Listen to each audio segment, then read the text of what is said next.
ഇറാനിൻ്റെ പാലങ്ങളും ഊർജ്ജ കേന്ദ്രങ്ങളും തകർക്കുമെന്ന് ട്രംപ് നൽകിയ ഡെഡ്ലൈൻ അവസാനിക്കാൻ ഇനി ഏതാനും മണിക്കൂറുകൾ മാത്രമേ ബാക്കിയുള്ളൂ. ആ മണിക്കൂറുകൾക്കുള്ളിൽ അതെല്ലാം അദ്ദേഹം തകർക്കുമോ എന്നതാണ് ലോകം ഉറ്റുനോക്കുന്നത്. ട്രെയിനുകളിലും മറ്റും ഇറാനിലെ ആളുകൾ സഞ്ചരിക്കുന്നത് ഒഴിവാക്കണമെന്ന് ഇസ്രയേൽ മുന്നറിയിപ്പ് പുറപ്പെടുവിച്ചിട്ടുണ്ട്. അതോടൊപ്പം തന്നെ കിങ് ഫഹദ് ബ്രിഡ്ജിലൂടെ സൗദി അറേബ്യ യാത്രയും നിരോധിച്ചിട്ടുണ്ട്.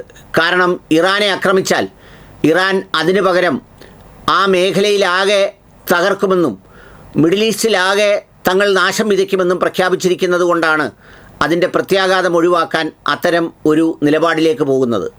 വിവിധ രാജ്യങ്ങൾക്കിടയിലുള്ള നയതന്ത്ര ചർച്ചകളും അതീവ ഗൗരവമായി തുടരുകയാണ്. അവസാന മണിക്കൂറിൽ അത് ഒത്തുതീർപ്പാകണം എന്നാണ് ലോകം ആഗ്രഹിക്കുന്നത്. ട്രംപിനെ സംബന്ധിച്ചിടത്തോളം ട്രംപ് ഡെഡ്ലൈൻ പുറപ്പെടുവിക്കുന്നത് ഒരു പുതിയ കാര്യമല്ല. മാർച്ച് 22-ന് 48 മണിക്കൂറിനുള്ളിൽ ഹോമസ് തുടർന്നില്ലെങ്കിൽ കാണിച്ചു തരുമെന്ന് അദ്ദേഹം ഒരു ഡെഡ്ലൈൻ പുറപ്പെടുവിച്ചിരുന്നു. പിന്നീട് മാർച്ച് 26-ന് അദ്ദേഹം 5 ദിവസം നൽകി.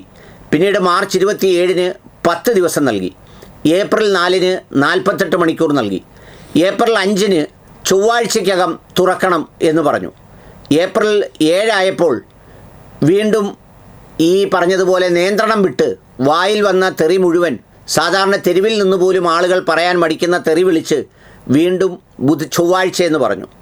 ഏപ്രിൽ 7-ാം തീയതി പറഞ്ഞു ബുധനാഴ്ചയോടുകൂടി ഇത് തുറന്നിരിക്കണം എന്ന് വെച്ചാൽ അദ്ദേഹത്തിൻ്റെ അവസാന തീയതികൾ ഇങ്ങനെ നീട്ടിവെച്ച് മുന്നോട്ട് പോവുകയാണ്.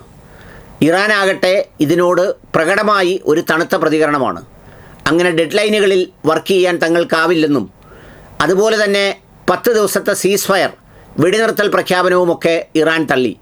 കാരണം അത്തരം പ്രഖ്യാപനങ്ങൾക്ക് അർത്ഥമില്ലെന്നും പ്രഖ്യാപനങ്ങൾ നിലനിൽക്കുമ്പോൾ തന്നെ ആക്രമണങ്ങൾ നടക്കാറുണ്ടെന്നും ശാശ്വതമായ യുദ്ധവിരാമവും അതിനുവേണ്ടിയുള്ള മാന്യമായ ഒത്തുതീർപ്പുമാണ് തങ്ങൾക്ക് വേണ്ടത് എന്നുള്ളതാണ് ഇറാൻ്റെ നിലപാട്.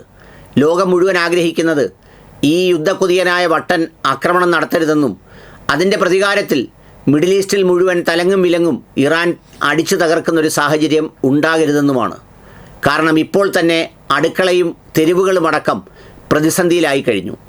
ഇനിയും ലോകത്തിന് കഷ്ടനഷ്ടങ്ങൾ ഉണ്ടാകുന്നൊരു പ്രതിസന്ധി മനുഷ്യർക്കാകെയും താങ്ങുക അസാധ്യമാണ്. ഇതിൻ്റെ പ്രധാന ഗുണഭോക്താക്കൾ താൽക്കാലികമായെങ്കിലും ചൈനയും റഷ്യയും അടങ്ങുന്ന മറ്റു കുറേ രാജ്യങ്ങൾക്കാണ്. പക്ഷേ അവിടുത്തെ മനുഷ്യരും ഈ യുദ്ധത്തിൻ്റെ കെടുതി സഹിക്കേണ്ടി വരും. 2 യുദ്ധക്കൊതിയന്മാരുടെ വിവേകമില്ലാത്ത നിലപാടിൽ ഒരു ലോകം നട്ടം തിരിയുകയാണെന്നതാണ് വാസ്തവം.